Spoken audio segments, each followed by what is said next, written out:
conseils, des conseils utiles, le plus possible en tout cas, pour vous permettre d'investir sur le marché de l'immobilier. Alors évidemment, la plupart d'entre vous investissez à travers un crédit immobilier, et qui dit crédit dit aussi assurance emprunteur. Et oui, assurer son crédit, c'est une thématique et c'est un enjeu qui va monter encore en puissance avec la crise économique qui démarre. Astrid Cousin est avec nous pour Magnolia.fr. Bonjour. Bonjour Guillaume. Et bienvenue sur le plateau de BFM Business. La période de difficultés économiques ne fait sans doute que démarrer. Qu'est-ce qu'on peut dire sur le marché de l'assurance de prêt dans ce contexte? Comment est-ce que ce marché-là a évolué pendant le confinement et depuis que le déconfinement a démarré, Astrid?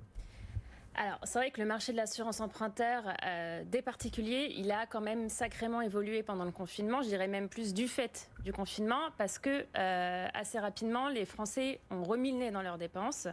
Le but, c'était vraiment de récupérer du pouvoir d'achat. Et quelle est la plus grosse dépense d'un ménage français? Ça reste le crédit immobilier. Et comment faire baisser ses mensualités sur son crédit immobilier assez rapidement pendant ce contexte? C'est bien grâce à l'assurance emprunteur, enfin plus grâce au changement d'assurance emprunteur. Et ça a été assez parlant, parce que chez Magnolia.fr, on a quand même constaté une augmentation de 35% des demandes de changement d'assurance de prêt par rapport à une période d'avant-confinement. Donc voilà, c'est quand même assez criant. C'est criant. Les Français donc se sont rués vers des sites comme le vôtre pour essayer de renégocier leur assurance emprunteur et faire des économies. On peut rappeler à l'échelle d'un crédit l'économie moyenne qu'on peut réaliser sur l'assurance emprunteur, peut-être? Alors, en choisissant une délégation, c'est à peu près 15 000 euros d'économie en moyenne. Avec un changement d'assurance de prêt, on est plus sur des niveaux de 10 000, 12 000 euros. Et depuis de nombreux mois, vous nous disiez que oui, les Français ont peut-être envie de changer, de renégocier leur assurance emprunteur, mais que les banques freinent. Est-ce que c'est toujours le cas aujourd'hui? Est-ce que les Français se ruent sur des sites comme le vôtre, mais sont empêchés par leur banque de changer d'assurance d'emprunteur? Alors, ça va de mieux en mieux. Et notamment d'ailleurs pendant cette période, on a été assez surpris parce que les rapports entre les banques et les courtiers ou les assureurs se sont plutôt fluidifiés. Les banques, elles ont été un peu plus réceptives, elles ont répondu par mail à nos demandes de changement d'assurance, etc. Donc ça allait beaucoup plus vite. Mais en revanche, au moment d'une nouvelle acquisition, donc au moment où vous allez être en train de négocier votre crédit avec votre banquier, là, on constate que c'est de plus en plus compliqué et que d'ailleurs, demain, le marché de l'assurance emprunteur sera sûrement juste le marché du changement d'assurance de prêt. Et d'ailleurs, toute la législation va dans ce sens-là, puisque on en a parlé ensemble plusieurs fois, et que l'amendement Bourquin numéro 2 qui a pour but de sanctionner les banques qui ne respectent pas qui ne respectent pas la loi, tout simplement. Oui. Et voilà, donc on pense vraiment que demain, ce sera le marché de la reprise d'assurance qui sera le pilier du marché de l'assurance. Ça veut dire quoi concrètement, la reprise d'assurance par rapport à la délégation d'assurance? La reprise d'assurance, je parle du changement d'assurance. Voilà, c'est le changement d'assurance de prêt. Mais vous nous dites que les banques jouent davantage le jeu aujourd'hui qu'avant. Pourquoi? Comment on peut expliquer ça?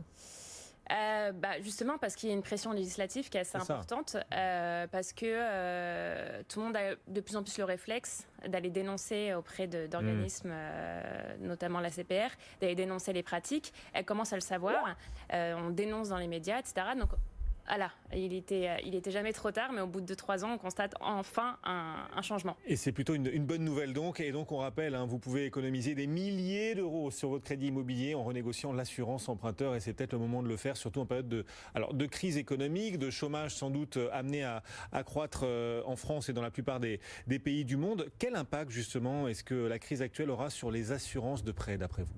Alors déjà, à l'heure d'aujourd'hui, il faut savoir que si vous décédez du Covid-19 ou si vous avez été hospitalisé très long terme, si vous avez des conséquences en tout cas physiques qui vous empêchent de travailler, le Covid, il est couvert comme toute autre maladie. Voilà. Donc aujourd'hui, il n'y a pas encore de conséquences. En revanche, demain, on se pose pas mal de questions. Est-ce que si demain, il y a une question dans le questionnaire médical qui demandera si oui ou non vous avez le Covid, est-ce que cela va vous exclure de l'emprunt ou alors est-ce que cela peut... on pense qu'à très court terme, ou est-ce que le fait de ne pas l'avoir encore eu risque de vous exclure? Exactement. C'est compliqué, là. Oui. On ne sait pas encore. En revanche, on imagine assez fortement que les populations à risque, donc celles qui ont été le plus atteintes par le Covid-19 de manière assez grave, notamment les personnes en surpoids, qui souffrent d'hypertension, les seniors bien entendu, on pense que ces personnes-là vont être assez rapidement surprimées. Donc elles vont peut-être devoir payer des garanties plus chères que les autres. Il y aura aussi la question par exemple des expatriés. Imaginons les expatriés ou les personnes qui voyagent beaucoup pour le travail. Si elles vont dans des pays qui ne sont pas encore de sortie de cette crise, ça va être un petit peu comme Ebola.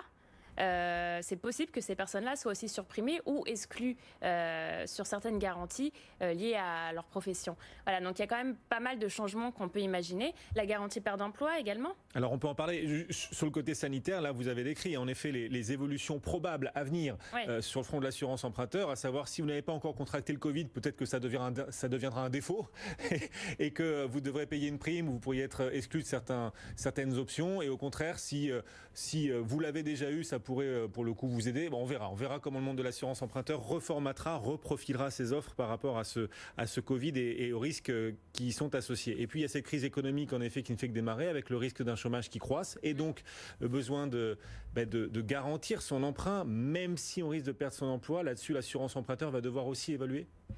On imagine que oui, parce que actuellement, la garantie perte d'emploi, elle a servi à rien dans le contexte, puisque celle-ci ne s'active qu'en cas de licenciement et, qui plus est, dans une très grande majorité des contrats, en cas de licenciement économique.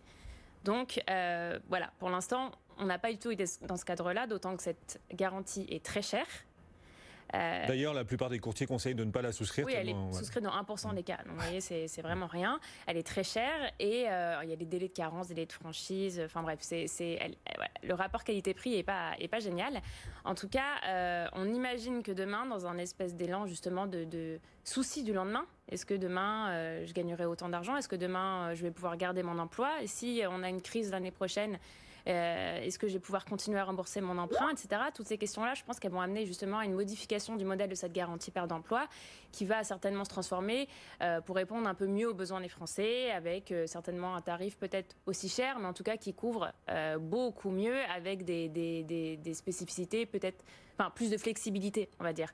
Voilà, donc je pense que ce sera vraiment la transformation de la garantie perte d'emploi, ce sera vraiment dans ce sens de cette crise économique et vraiment qui aura vraiment pour but de pouvoir répondre aux Français dans un besoin immédiat. Voilà. Parce qu'aujourd'hui, la garantie perte d'emploi offre peu de sécurité mais coûte très cher, c'est ça? Vous conseilleriez vous aussi de ne surtout pas y souscrire? Non, je le conseille absolument pas. Mais je sais que certains continuent à le pousser. Hier, j'ai une amie qui est en train d'emprunter, qui m'a dit que sa banque lui avait proposé, encore une fois, et que ça augmentait ses mensualités de 60 € sur 120 €, voilà, 60 € en plus. Donc c'est hyper cher et c'est quasiment inutile. Voilà, et le message là, c'est vous craignez peut-être dans les prochains mois de perdre votre emploi ou de perdre un petit peu en salaire et tout. Surtout, ne tombez pas dans le panneau de la garantie perte d'emploi. Au jour d'aujourd'hui, ce qu'elle vous propose n'est pas suffisant et elle coûte beaucoup trop cher, mais vous espérez que les choses bougent. Vous voyez dans le monde de l'assurance emprunteur, justement, vous les côtoyez, vous discutez avec les professionnels de l'assurance emprunteur, ceux qui fabriquent les produits, vous sentez qu'ils sont prêts justement à reformater leur offre ou ce sont juste des vœux pieux que vous êtes en train aujourd'hui de formuler, Astrid?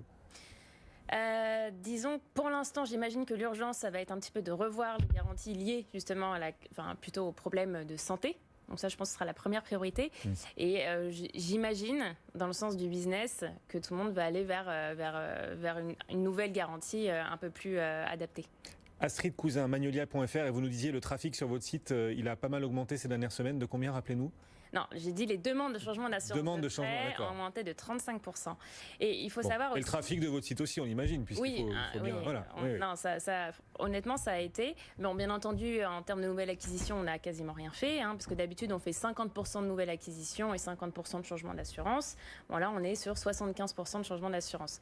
Mais il faut savoir aussi que, je pense que c'est important de le dire, qu'il y a eu énormément d'efforts qui ont été faits au niveau des compagnies d'assurance, justement pour continuer pour ne pas briser la chaîne de l'immobilier et donc continuer à pouvoir couvrir les gens ou les aider à changer d'assurance de prêt. Il y a quand même eu beaucoup de flexibilité, notamment des formalités médicales allégées, puisque pendant quelques mois, les personnes qui empruntaient jusqu'à 700 000 € n'avaient pas de prise de sang à passer, pas d'examen avec son médecin, etc. Il y a eu les systèmes des visioconsultations qui ont été mis en place par les compagnies d'assurance. Donc on a beaucoup allégé les process là. Voilà, beaucoup allégé. Oui. Les délais de résiliation qui ont été prolongés.